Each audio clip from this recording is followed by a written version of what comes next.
Hello students, welcome again our YouTube channel biology strength. मैं हूं प्रगति। आज का हमारा टॉपिक है प्लांट सेल। अगर आपने सेल के बारे में नहीं पढ़ा है और प्रोकैरियोटिक और यूकैरियोटिक में डिफरेंसेस नहीं पढ़े हैं तो इसका लिंक मैंने डिस्क्रिप्शन में दे दिया है, आप वहां जाकर उसे रीड कर सकते हैं। तो चलिए स्टार्ट करते हैं। Plant cell double layered structure होता है। इसमें सबसे बाहर की लेयर को सेल वॉल कहते हैं। सेल वॉल काफी हार्ड लेयर होती है। ये पूरी सेल को शेप देने का काम करती है। इसके अंदर सेल मेम्ब्रेन प्रेजेंट होती है। सेल मेम्ब्रेन सेमी परमिएबल होती है। सेमी परमिएबल का मतलब होता है इसमें सिलेक्टिव मटेरियल ही इसके अंदर एंटर कर सकता है।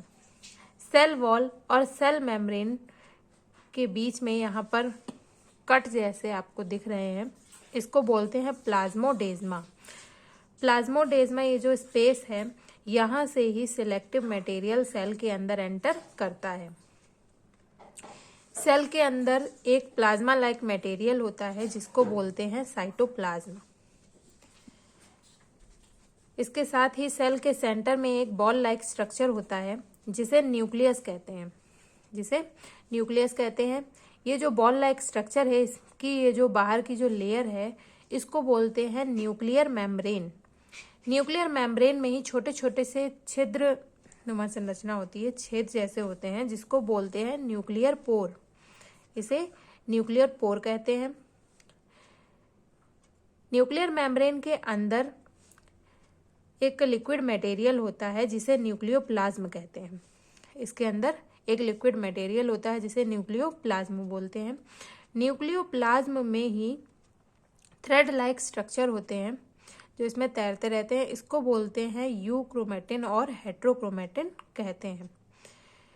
न्यूक्लियस के अंदर ही एक बॉल लाइक छोटी सी संरचना होती है जिसको बोलते हैं न्यूक्लियोलस यानी कि केंद्रिका।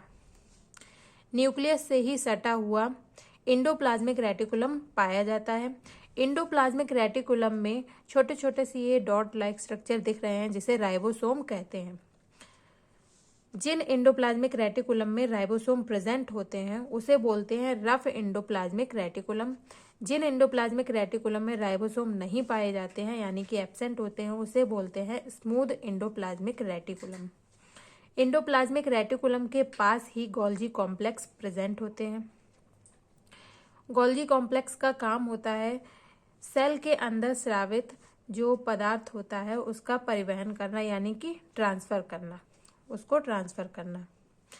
इसमें माइटोकॉन्ड्रिया पाया जाता है। माइटोकॉन्ड्रिया को पूरी सेल का ऊर्जा गृह भी कहते हैं। ये एनर्जी को प्रोड्यूस करता है। क्योंकि ये प्लांट सेल है इसलिए इसमें क्लोरोप्लास्ट भी प्रेजेंट होता है जो प्रकाश संश्लेषण की सहायता से भोजन को बनाता है। इसमें माइक्रोट्यूब्यूल्स भी पाए जाते हैं। माइक्रोट्यूब्यूल्स सेल डिवीजन में हेल्प करते हैं। इस पूरी सेल में बंच के फॉर्म में कई जगह पर राइबोसोम्स भी पाए जाते हैं। राइबोसोम प्रोटीन संश्लेषण का काम करते हैं। सेल के अंदर ही वैक्यूल्स प्रेजेंट होते हैं। वैक्यूल्स पूरी सेल का 30 to 40% स्पेस को घेरे रहते हैं। वैक्यूल्स की ये जो बाहर की जो लेयर होती है इसको बोलते हैं टोनोप्लास्ट। वैक्यूल के अंदर जो मटेरियल भरा होता है उसे बोलते हैं सेल शेप। तो ये है प्लांट सेल का स्ट्रक्चर। अगर आपको हमारा ये वीडियो अच्छा लगा हो, अगर आपने हमारा वीडियो ये समझ में आया हो, तो इसे लाइक करें, शेयर करें और सब्सक्राइब करना ना भूलें।